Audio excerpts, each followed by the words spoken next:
I arrived at Christmas dinner with a broken arm. "What happened to you?"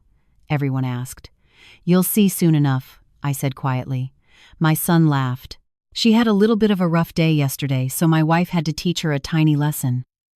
Right at that moment, the doorbell rang. I pulled out my digital voice recorder, smiled at him, and opened the door. "Officer, please come in. Where are you watching us from today?" Leave your location in the comments, and don't forget to like and subscribe to the channel. But let me tell you how we got to this moment, because this story started 2 years ago, back when I was still a fool who believed that family was everything. My name is Carol Davis. I'm 52 years old, and until recently, I thought I was a lucky woman. I lived in a beautiful house in a quiet suburb of Charlotte, North Carolina, with my 2 8-year-old son Ryan and his 2 6-year-old wife, Vanessa. After I was widowed 4 years ago, they insisted I move in with them. "Mom, you can't live alone," they'd say. "We need you here." How naive I was to believe them. My husband, Michael, had left me a considerable estate. The house, a solid $401, savings, and a life insurance policy that totaled almost $1.5 million. It was more than enough to live comfortably and help my family out whenever necessary. The problem was that necessary quickly became constant. The first sign came 6 months after they moved in. Ryan approached me nervously one afternoon last April. "Mom, we have a little situation. My consulting business is having some cash flow issues. We just need $5,000 to cover the next 2 months. Like any mother who loves her son, I agreed. The checks extended far beyond 2 months. In June, Vanessa needed money for some online certification courses that were going to revolutionize her career, $3,000. In August, the car's transmission blew, another $2,000. In October, a once-in-a-lifetime crypto investment opportunity, another $4,000. By November of last year, I had loaned them $14,000 that had seemingly evaporated into thin air. Every time I asked about the money, Ryan would change the subject or assure me we would sort it out soon. But what truly opened my eyes happened in December. It was a Sunday morning. I was in the kitchen making coffee when I heard Ryan and Vanessa talking in their master bedroom upstairs. Their voices carried perfectly through the central HVAC vents. "When do you think the old bat is going to die?" Vanessa asked casually, like someone asking about the weather. "Vanessa, don't say things like that." "Why not? She's 52. She could live another 30 years. We can't wait that long." "What are you suggesting? That we find ways to speed things up? Or at least make sure that when the time comes, everything is legally locked down for us?" I froze next to the coffee maker. My own daughter-in-law was talking about my death like it was a minor financial inconvenience. "I can't believe you're saying this," Ryan muttered. "Ryan, how much money have we milked out of her already?" "Like 14 grand, but how much more can we take without her getting suspicious?" "I don't know, maybe another 60-80 grand. And then what? We just wait for her to die naturally while we pay rent in this place? While we watch her blow our money on stupid things?" Our money. As if they had worked a single day in their lives to earn it. That conversation changed everything. I crept upstairs to my bedroom and, for the first time in months, I locked the door. I needed time to process what I had just heard and decide what to do. Because one thing was certain, Carol Davis was not going to sit around waiting for her own family to plan her death. Over the next few weeks, I observed Ryan and Vanessa through a new lens. Every smile, every, "How did you sleep, Mom?" Every fake gesture of affection now sounded utterly hollow. It was like living with bad actors playing the roles of a loving family. In January of this year, I decided to do something I hadn't done since they moved in: review my finances completely alone. I told Ryan I had a doctor's appointment and instead drove straight to the bank. Luke Harrison, my financial advisor, looked surprised to see me. "Mrs. Davis, I haven't seen you without Ryan in months."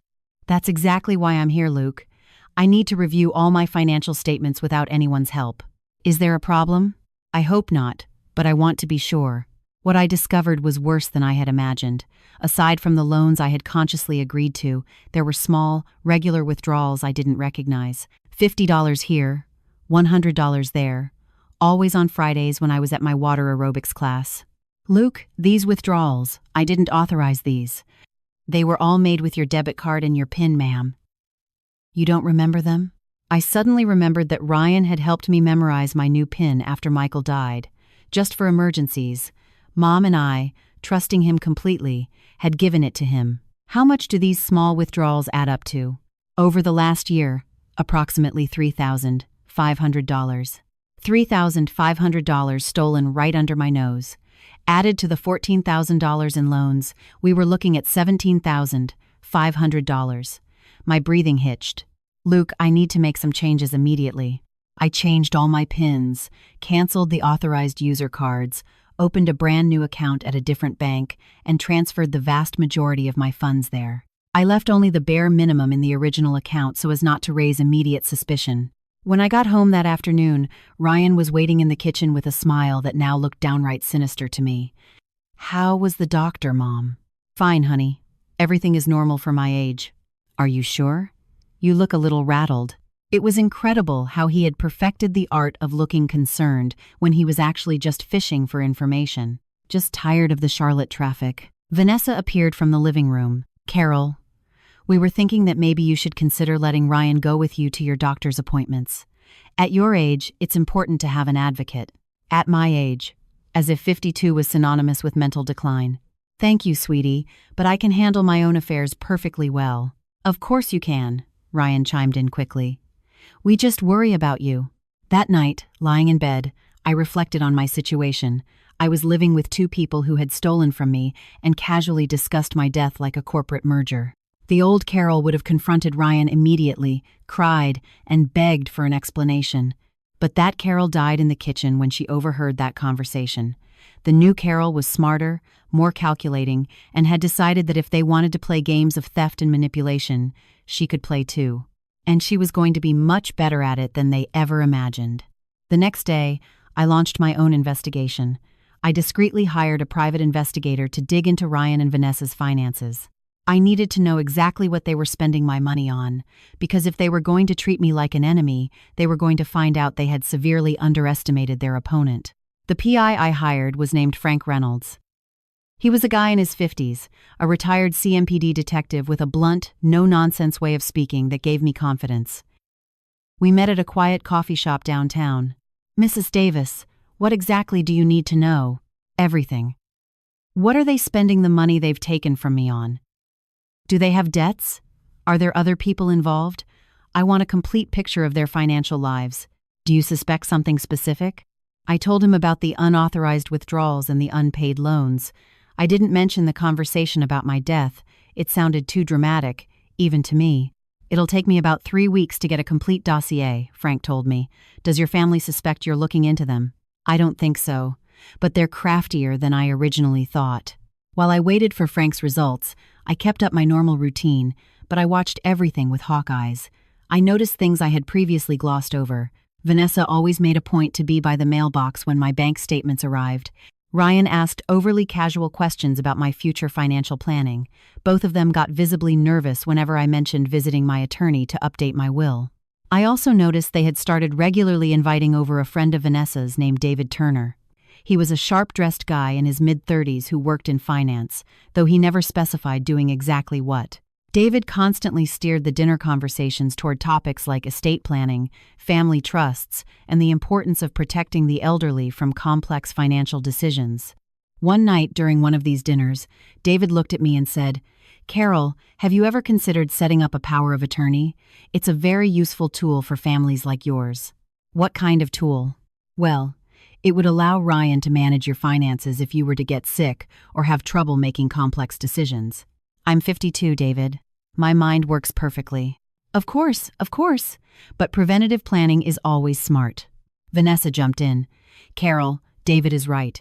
My grandmother waited too long, and when she finally needed help, everything became a legal nightmare." "And what happened to your grandmother?" I asked innocently. Vanessa hesitated. "She developed memory issues." "How sad." "At what age?" "In her late 70s. "Ah, 20-something years older than me. Interesting." The awkward silence that followed confirmed they were trying to psychologically pressure me. 2 weeks later, Frank called me back to the coffee shop. He brought a thick manila folder and set it on the table with a grim expression. "Mrs. Davis, what I found is concerning." "Tell me." Your son and daughter-in-law haven't just blown through the money you loaned them. They've racked up significant hidden debt. What kind of debt? Maxed out credit cards totaling $6,000 and a personal loan for another $8,000. But here is the most interesting part. They are paying rent on a luxury apartment in South End. How is that possible? They live with me. Apparently, they've been telling people that you live with them in their apartment. The lease is in both their names. The revelation left me speechless. Not only had they stolen from me, but they were using my house as a free crash pad while secretly funding a lavish lifestyle elsewhere. Is there more? Yes. David Turner isn't just a casual friend. He is a financial advisor, but he specializes in elder care, conservatorships, and managing the estates of incapacitated individuals. Incapacitated? His specialty is helping families gain legal control over the assets of relatives who have been declared mentally incompetent. The puzzle pieces locked together in my mind. It wasn't a coincidence that David kept showing up talking about power of attorney and memory issues. It was part of a highly orchestrated plan. Frank, what do you recommend? I recommend you prepare for war, ma'am, because what I'm looking at here is a conspiracy to seize control of your estate, and they aren't going to stop until they get it. That night, eating dinner in silence with my beloved family members, who were secretly maintaining a luxury apartment with my stolen money, I decided it was time to show them that Carol Davis knew how to keep secrets too, and mine were going to be far more destructive than theirs. I decided to confront them, but not in the hysterical way they would expect. The naive Carol would have come in screaming, waving Frank's papers. The new Carol was strategic. During Friday night dinner, while David was visiting yet again, I dropped an apparently casual bomb. By the way, I said while serving dessert, I was looking over my finances this week. Vanessa almost choked on her coffee. Ryan went visibly rigid. Oh? Everything in order? Ryan asked, his voice tight. Well, I found some interesting discrepancies. What kind of discrepancies? Vanessa's voice was pitched high. Withdrawals I don't remember making. Small amounts, but they add up to $3,500 over the last year. The silence at the table was deafening. David cleared his throat. Carol, sometimes as we mature, we can forget small transactions. Mature? I'm 52, David, not 82. No, of course not. I didn't mean to suggest. What exactly did you suggest? Ryan cut in quickly. Mom, maybe they were emergencies you covered and just forgot to write down. Emergencies. I stared dead into his eyes. What kind of emergencies require $50 to $100 withdrawals from an ATM every Friday for a year? I don't know, but I do know this. I pulled out my phone and swiped to a photo Frank had taken, like this luxury apartment in South End that you two are apparently renting. Ryan and Vanessa's faces completely collapsed. David stood up from the table. I think I should get going. This seems like a family matter. Sit down, David. My voice carried an authority I didn't even know I possessed. This includes you too. Ma'am, I don't... You are an advisor specializing in legal conservatorships. Did you really think I wouldn't look into why you suddenly started appearing in my dining room pushing power of attorney papers? David shut his mouth. Ryan looked like he was going to throw up. Mom, please, can I explain everything? I'm listening. The apartment was just for privacy. We're newlyweds, and living with you can sometimes be complicated, inconvenient. It's not just that. Ryan, you have stolen $21,000 from me between unpaid loans and unauthorized ATM withdrawals. You've been burning through my money, living a double life, and you brought a specialist in declaring people incompetent to eat at my table. Vanessa finally exploded. We aren't stealing from you. We are your family. Family? I let out a bitter laugh. Family doesn't brainstorm ways to speed up the death of its members. The absolute shock on their faces confirmed they knew exactly what I was talking about. I don't know what you're talking about, Vanessa stammered. Of course you do. She's 52, she could live another 30 years. We can't wait that long. Ryan went completely pale. You heard us? The HVAC vents in this house carry sound perfectly from your bedroom straight down to the kitchen. I've heard plenty of very interesting conversations. David tried to stand up again, but I stopped him with a glare. Where are you going, David? Didn't you want to discuss estate planning? Mrs. Davis, this is a massive misunderstanding. There is no misunderstanding. You three have conspired to rob me, psychologically manipulate me, and apparently look for ways to accelerate my demise. That's not true, Ryan yelled. Then give me my $21,000 back. Right now. We don't have it available. Of course you don't. You blew it on your secret life. I stood up from the table and looked at the three of them with a calm that surprised even me. You have two options, I said. Option 1. You pay me back every single dime you stole from me within 30 days, and you move out of my house forever. Option 2.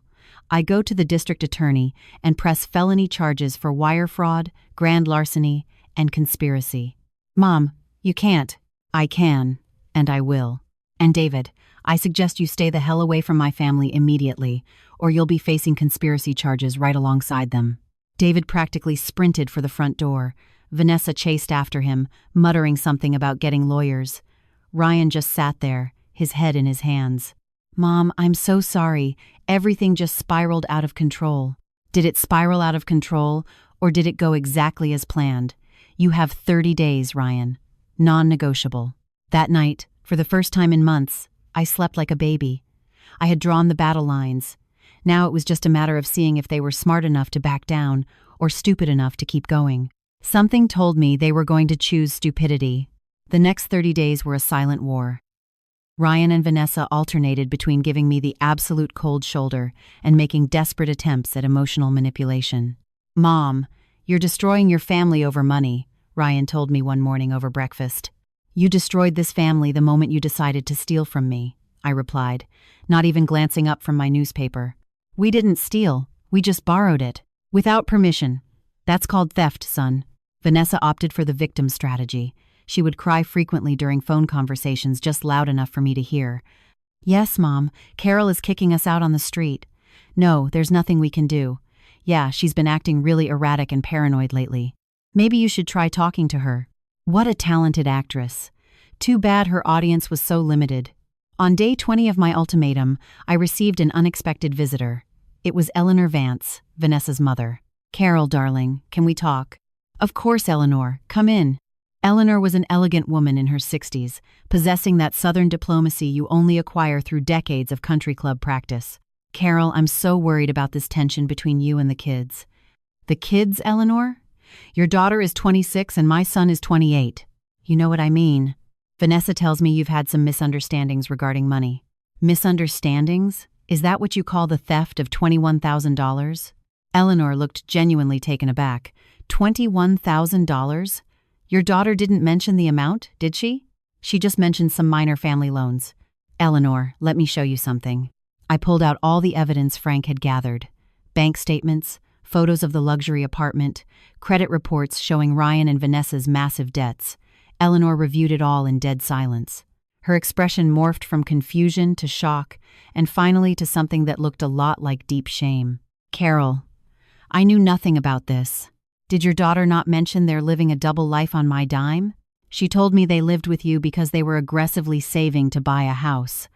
They are saving, all right. But they're hoarding my money. Eleanor slowly closed the folder. What are you going to do? I gave them 30 days to pay me back. They have 10 days left. If they don't, they are going to learn that actions have legal consequences. Carol, I know they are entirely in the wrong, but they're so young. Perhaps you could consider... Eleanor, your daughter explicitly discussed accelerating my death because she doesn't want to wait 30 years to inherit. Eleanor froze solid. What did you say? I listened to them plotting how to get control of my estate faster. Your daughter views my continued breathing as a financial inconvenience. That can't be true. Would you like me to play you the audio recording? For the next 2 weeks, Eleanor acted as an unofficial mediator. Apparently, she had some extremely blunt conversations with Vanessa regarding adult responsibility and the consequences of fraud. Ryan started liquidating assets. He sold his expensive Rolex, some high-end gaming electronics, and even took a massive loss selling his sports car. But even with all that, by day 30, they had only scraped together $12,000. Mom, this is everything we could get, Ryan said, handing me a cashier's check. Can we set up a payment plan for the rest? A payment plan? Like you're my client instead of the thief who robbed me. Please stop calling me a thief. Then stop acting like one. What do you want us to do? Sell literally everything we own?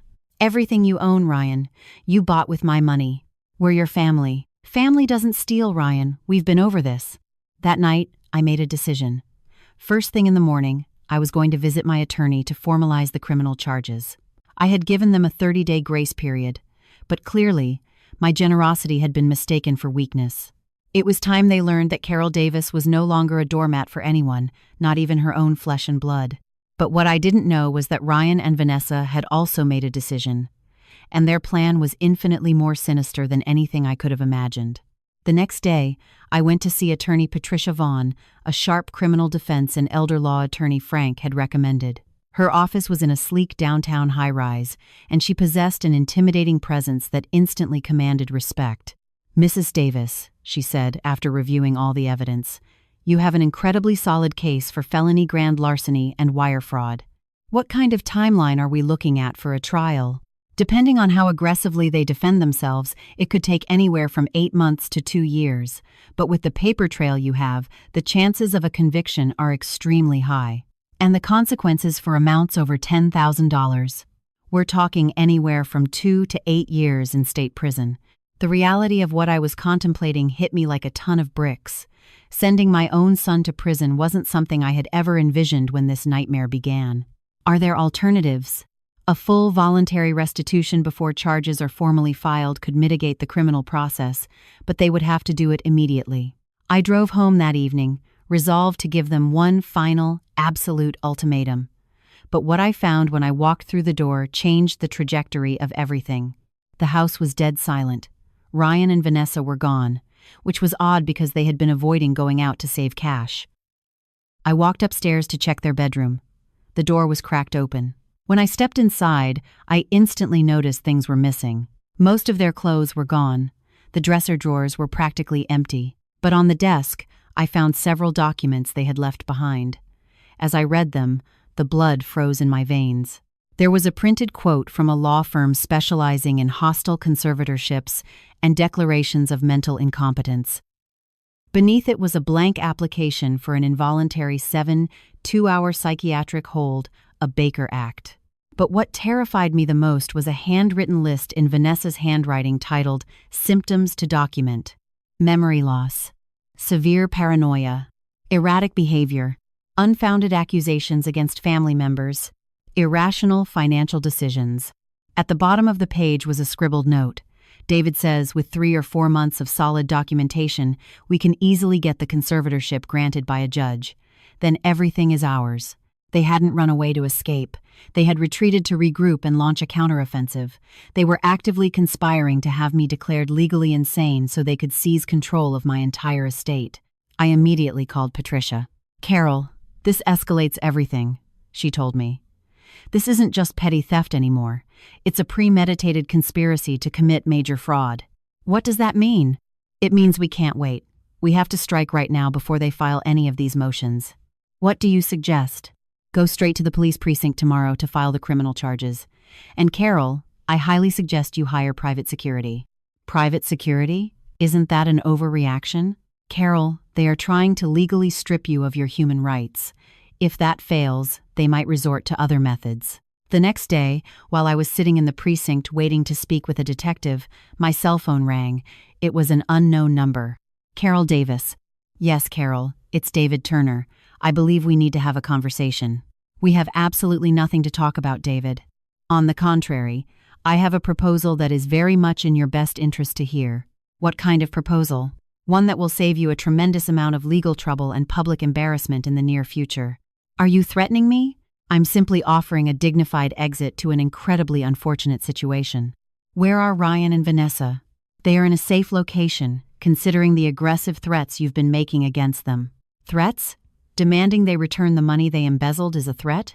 "Carol, we all know you've been acting highly impulsive and paranoid lately. It's understandable. At your age, many women experience cognitive shifts that severely impact their judgment." There it was. The plan in motion. David was officially laying the groundwork for the narrative of my mental collapse. "David, I am 52 years old, and my mind is sharper than a tack." "Of course you believe that. That's the tragic nature of cognitive decline. Go to hell, David." I hung up, but I knew this was just the opening salvo. They had officially declared war, and this time, their weapons were going to be far more sophisticated than simply draining my bank account. This was a battle for my freedom, my dignity, and my sanity. And I fully intended to win. The next 2 months were a waking nightmare straight out of a psychological thriller. Under David's guidance, Ryan and Vanessa hired an aggressive elder law attorney. They filed an emergency petition in family court, claiming I was suffering from severe, rapid-onset dementia, making me prone to irrational financial decisions and extreme paranoia toward my loved ones. As evidence, they submitted photos of my house in a state of absolute squalor, photos they had taken after deliberately trashing several rooms before they moved out. They included sworn affidavits from concerned neighbors who conveniently turned out to be associates of David's. They even attached a medical report from a doctor I had never once met in my life. Patricia worked relentlessly to prove it was all fabricated, but the legal system grinds slowly. "Carol," she told me during one of our strategy sessions, "we need to outplay them. They are running a highly sophisticated psychological op. Tell me what to do." First, an independent psychiatric evaluation by a board-certified professional to legally establish your mental competence beyond a shadow of a doubt. Second, we need Frank to dig deeper into David Turner's background to expose his actual motives. The psychological evaluation was conducted by Dr. Mitchell, a highly respected forensic psychiatrist Patricia had handpicked. After 3 grueling, exhaustive sessions, his final report was bulletproof. Mrs. Davis exhibits perfectly normal cognitive faculties for a woman of her age. There are 0 signs of mental decline, dementia, or incompetence regarding the management of her personal and financial affairs. Meanwhile, Frank had taken a deep dive into David's history. What he uncovered was beyond disturbing. "Mrs. Davis," Frank said as we sat in our usual coffee shop, "this goes way deeper than a couple of greedy kids. This guy is a predator." "What did you find?" "David Turner has a track record. He's been involved in at least 3 identical cases in the state over the last 5 years. His MO is to identify wealthy, older individuals, manipulate greedy or estranged family members, and orchestrate these exact schemes to gain legal conservatorship." "Is what he does legal?" "Technically, yes, if the person actually requires a conservator, but there's a mountain of circumstantial evidence suggesting he manufactures the incompetence." "What kind of evidence?" "In 2 of his previous cases, the elderly victims ended up dead under highly suspicious circumstances within 6 months of David gaining full control of their estates." I felt the floor drop out from under me. "Are you telling me David is a serial killer?" "I'm saying the deaths were incredibly convenient, and their estates were quietly liquidated shortly after. The police investigated, but both were ruled accidental. One took a bad fall down a flight of stairs, the other had a fatal medication mix-up. Things that unfortunately happen to seniors with health issues. And do Ryan and Vanessa know this? That is the million-dollar question. Are they willing accomplices to murder, or are they just greedy pawns who don't realize they're swimming with a shark? I didn't sleep a wink that night. The thought that my own son might be involved in an actual murder plot was too horrific to process. The next morning, I took an action that altered the entire playing field. I hired Mike Sanders, a private security contractor Patricia recommended, and had a state-of-the-art ADT and Ring security system installed around the perimeter of my house. "Mrs. Davis," Mike told me after syncing the cameras to my phone, "if they're actually planning a physical escalation, this gives us the high ground. But you have to follow my protocols to the letter." "What protocols?" "You do not leave this house alone after dark. You constantly vary your daily driving routes. And if you see or hear anything out of the ordinary, no matter how small, you call me instantly." Over the following weeks, the psychological warfare ramped up. I received dead-air phone calls at 3 a.m. I would find my mail ripped open and shoved back in the box. One night, someone slashed the tires on my SUV. But more chillingly, I noticed I was being tailed. Mike had trained me on counter-surveillance, and there were definitely vehicles following me on my daily errands. "They're probing your routines," Mike explained, "learning when you're isolated, where you go, who you speak with. It's prep work." "Prep work for what?" "For the final phase." On a Tuesday night in late October, that final phase began, and it was far more direct and lethal than any of us had anticipated. I had been at my evening sip and paint class, something I had done every Tuesday for years. Mike had warned me against keeping predictable routines, but suddenly dropping my long-standing class would have tipped them off that I knew I was being watched. I pulled into my driveway around 10 p.m. The house was pitch black, which was standard since I lived alone. I flipped on the entryway lights and walked toward the kitchen to make some tea. That's when I noticed it. The back patio door was cracked open about half an inch. I obsessively deadbolted that door every single night. My training with Mike instantly kicked in. Instead of walking toward the door to investigate, I backed out of the house silently, got back into my car, locked the doors, and called both Mike and 911. Mike arrived in under 5 minutes with 2 armed guys from his security firm. They cleared the house tactically while I waited in the street. 20 minutes later, Mike walked out holding a clear plastic evidence bag. "Carol, we found hidden recording devices planted in your living room and tucked behind the headboard in your master bedroom. Someone has also been rifling through the file cabinet in your office. Bugs? High-tech ones. They've probably been listening to your private conversations for weeks." The police arrived shortly after and documented the scene. The lead investigator, Detective Hayes from CMPD, inspected the bugs with a grimace. "Mrs. Davis, this is felony breaking and entering, wiretapping and stalking. Do you have any idea who is behind this?" I gave him the whole rundown. The embezzled money, the fraudulent conservatorship lawsuit, Frank's investigation into David Turner. "Have they threatened you directly?" "Veiled threats, anonymous calls, slashed tires. But nothing I can prove on paper. With your permission, ma'am, we'd like to install our own covert surveillance inside the house. If they come back, we'll be watching." The next few days were agonizingly tense. The police had rigged my house with hidden cameras and motion trackers. Mike doubled his security detail. I tried to go about my normal life while constantly checking my rearview mirror. On Friday evening, as I was eating dinner alone, my cell phone rang. It was Ryan. "Mom, we need to talk. We have nothing to say to each other, Ryan." "Yes, we do." "Mom, this has gone way too far." "I agree. You stealing from me went too far 8 months ago." "Mom, please, can we meet somewhere neutral? Just you and me in public." Something in his voice was different. The arrogant entitlement was gone. He sounded genuinely terrified. "Why now, Ryan?" "Because there are things you need to know about David. Things I didn't know when we started this." "What kind of things?" "I can't say it over the phone. Please, Mom, 1 hour. At the Panera Bread where we used to go when I was in college." I consulted with Mike and Detective Hayes. Both thought it was a massive risk. "Carol," Mike warned, "it could be an ambush to isolate you, or it could be the break we need to figure out their endgame. If you go, I'm in the building. If Ryan sees a bodyguard, he'll clam up." We ultimately compromised. Mike would sit 2 tables away in plain clothes, and I would wear a police wire to record the entire conversation. The Panera Bread was crowded and well lit. I arrived early and grabbed a booth with clear sightlines to the exits. Ryan walked in 10 minutes later, and I physically recoiled. He looked atrocious. He had dropped at least 15 pounds. He had dark, bruised-looking bags under his eyes, and his hands were visibly shaking. "Mom, thank you for coming. What did you want to tell me, Ryan?" "First, I want to beg for your forgiveness. About the money, about the lawsuit, everything. You were right. What we did was monstrous. And second? Second, you need to pack a bag and leave the state for a while. You need to disappear." "Why?" "Because David isn't just a sleazy lawyer. And Vanessa is way deeper into this with him than I ever realized." "Meaning what?" "Meaning the original plan was just to get a judge to give us control of your accounts. But now, David is talking about permanent options." The words chilled me to the bone. Permanent options. "Mom, I think David is planning to physically hurt you, and I think Vanessa is entirely on board with it." "And you?" Ryan broke down crying right there in the booth. "I just wanted the money, Mom. I never, ever thought it would turn into this.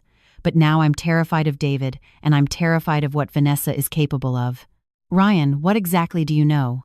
"I know David has done this to other people before.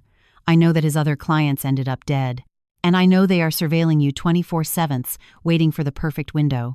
"The perfect window for what?" "To make it look like a tragic accident." Ryan's confession echoed in my head for the rest of the night. My son, in his absolute greed, had inadvertently confirmed my worst nightmare. David Turner was a professional predator, and I was next on his kill list. "Mom," Ryan pleaded, "you have to believe me. When this all started, I was just resentful. Vanessa convinced me it was unfair that we were struggling while you were sitting on Dad's millions." That we shouldn't have to wait for you to die to get what was ours. It was never yours, Ryan. I don't owe you an inheritance. I know that now. But Vanessa, she's like a cult leader. She made me feel like you were being insanely selfish by not just handing it over. How did you even meet David?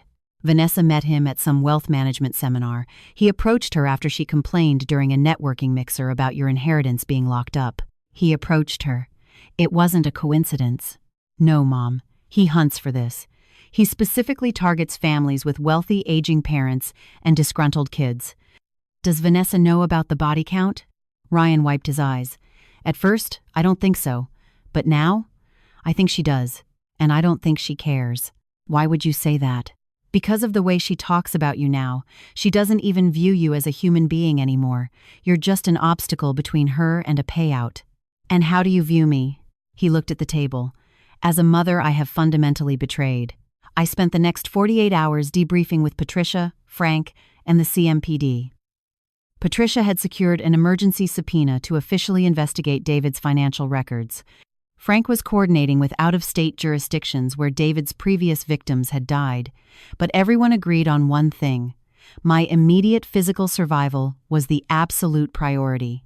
David and Vanessa knew they were running out of time, which made them incredibly desperate and dangerous. Carol, Patricia said during an emergency Zoom call, we have enough to arrest David and Vanessa for wire fraud and conspiracy right now, but we don't have the smoking gun tying David to the previous murders or proving attempted murder against you. What are you proposing? We need to give them the rope to hang themselves. We need to let them make an attempt on your life, but in a 100% controlled environment where we can catch them dead to rights. You want to use me as bait. With SWAT and Mike's team surrounding the perimeter, they won't get within 10 feet of you. But Carol, it's the only way to lock this guy up for the rest of his natural life. I agreed. Every survival instinct I had screamed that it was madness, but I knew that as long as David was walking the streets, I would never truly be safe. The sting was simple. I would go to my Tuesday night painting class as usual, but this time, the art studio was packed with undercover officers. Mike was in an unmarked van across the street. If David made a move on my house while I was gone, CMPD would let him break in, catch him on the hidden cameras, and swarm the place. We didn't have to wait long. About an hour into my class, Mike's voice crackled through the discreet earpiece hidden beneath my hair. Carol, we have movement at the house. 2 individuals just breached the back patio door. Is it them? I whispered, pretending to lean in to inspect my canvas. Affirmative. David Turner and a female matching Vanessa's description. Is Ryan with them? Negative. Just the 2 of them. My heart was hammering against my ribs. This was it. What do I do? Keep painting. We've got eyes on them inside the house via the hidden cameras. But 20 minutes later, Mike's tone shifted completely. Carol, they aren't tossing the house. They're in your basement by the HVAC unit. Doing what? They're installing something into the ductwork. It looks like a high-pressure chemical delivery valve. Chemicals? Yeah, it's spliced directly into the main heating vent. If they trigger the thermostat, they'll pump a lethal concentration of carbon monoxide or toxic gas directly into your master bedroom while you sleep. The sheer evil of it hit me like a physical blow. They weren't going to fake a break-in or push me down the stairs. They were going to gas me in my own bed, so it looked like I died peacefully in my sleep from a tragic furnace malfunction. Mike, how long until they're done? They're packing up the tools now. 2 minutes. SWAT is stacking up on the doors. Take them. Hold on, Carol. We have a massive complication. What? Ryan just pulled into the driveway, and he's holding a handgun. The next 15 minutes were the longest of my life. I stood at my easel, my hand trembling so hard I dropped my brush, listening to the play-by-play in my ear. Carol, the situation is escalating. Ryan is in the basement. He's screaming at David and Vanessa. It sounds like he didn't know about the gas rig. He's pointing the weapon, but his hands are shaking. He's panicked. Don't let them shoot my son, Mike. Please. Hold the line, Carol. Then, chaos erupted through the earpiece. SWAT is moving. Go, go, go. I heard the distant wail of sirens, followed by the terrifying sounds of doors being breached and men screaming. Charlotte police, drop the weapon. Get on the ground. Do it now. Through the feed, I heard Ryan's voice hysterically sobbing. Don't shoot. I called you. I'm the one who called 911. What? I whispered into my mic. Mike's voice came back, sounding stunned. Carol. Ryan dialed 911 from his cell phone in the driveway before he walked in. He came here to stop them, not help them. An hour later, I was given the all-clear to return to my house. The scene was straight out of an episode of Dateline. Crime scene tape cordoned off my lawn. Floodlights illuminated the house. David Turner was sitting on my front curb, handcuffed behind his back, looking utterly defeated. The hazmat team was pulling the rigged canisters out of my basement. Detective Hayes walked up to me, shaking his head. "Mrs. Davis, the rig was flawless. They had it on a digital timer synced to your smart thermostat. In about 3 days, when the temperature dropped and the heat kicked on, it would have flooded your bedroom with odorless gas. You would have fallen asleep and never woken up. It would have been ruled a tragic carbon monoxide leak." Vanessa was being shoved into the back of a squad car. She didn't look remorseful. In fact, when she saw me, her face contorted with pure, unadulterated venom. "This is your fault," she screamed against the glass. "If you had just given us the damn money, none of this would have happened, you selfish old bitch." I walked right up to the police cruiser, looked her dead in the eye, and spoke softly. "You tried to murder me in my sleep, Vanessa. Enjoy federal prison." Ryan was sitting in the back of an ambulance, wrapped in a shock blanket, his hands zip-tied in front of him. When he saw me, he completely broke down. "Mom, I'm so sorry. I'm so sorry. Why did you come here tonight, Ryan?" I went through Vanessa's laptop. I found the search history. I saw the schematics for the gas valves. I realized they were actually going to kill you tonight. I brought the gun to scare them off. But I called the cops because I knew I couldn't do it alone. Did Vanessa know about his past? Yes, she knew everything. They were going to split your life insurance, and then they were going to do it to someone else. Over the next year, the justice system moved with a swiftness that shocked everyone. David Turner was indicted on 3 counts of capital murder for his previous victims, plus attempted first-degree murder in my case. He took a plea deal for life in prison without the possibility of parole to avoid the death penalty. Vanessa's defense team tried to paint her as a battered, manipulated woman under David's spell, but the wiretap audio and her own laptop search history proved she was the architect of the gas plot. She was sentenced to 25 years in state prison for conspiracy and attempted murder. Ryan was a complicated case. He had participated in the wire fraud, the embezzlement, and the fraudulent conservatorship plot. But because he had actively intervened, called 911, and agreed to testify unconditionally against David and Vanessa, the DA offered him a deal. He pled guilty to felony fraud and conspiracy and was sentenced to 5 years in a minimum security facility. Part of me was relieved he was being punished. Another part of me, the part that will always be a mother, shattered watching my only child led away in handcuffs. On the day of his sentencing, I was allowed to speak with him briefly through the glass. "Mom," he cried, "I don't ever expect you to forgive me. Forgiveness is something built over decades, Ryan. But when you get out, if you have truly changed, maybe we can figure out how to exist in the same world. You saved my life in the end. That has to count for something. Now, 2 years later, I am 53 years old. I live alone in my house, which is finally, truly my sanctuary. I gutted the master bedroom, ripped out the old HVAC system entirely, and converted the space into a bright, airy art studio with massive windows. My friends from my book club, Mary and the girls, come over every Thursday for wine. I've started taking trips to Europe, something Michael and I always talked about but never did. Patricia has become a close personal friend, and we get dinner once a month to trade stories over expensive bourbon. Ryan writes me letters from prison. They are long, thoughtful letters where he talks about his intense psychiatric therapy and his realization of how deeply entitled and broken he was. I write back. I keep it cordial, but I keep my emotional distance. Trust was annihilated, and it will take a lifetime to sweep up the ashes. The money they stole from me was fully recovered through court-ordered restitution from the sale of Vanessa's assets, plus interest. It's ironic. Really, I am financially better off now than I was when this entire nightmare began. But the most valuable thing I gained wasn't the money. It was the absolute certainty that Carol Davis is nobody's victim. I learned that I can defend myself, that I can go to war when necessary, and that I can win battles I never in a million years thought I'd have to fight. This morning, as I drank my coffee in peace, I thought back to that Christmas dinner 2 years ago. coming through the door with my digital recorder, welcoming the police in to arrest my own family for attempted murder. It was the brutal, devastating end of my old life. But it was also the birth of a new Carol, a woman who learned the hard way that sometimes family isn't blood.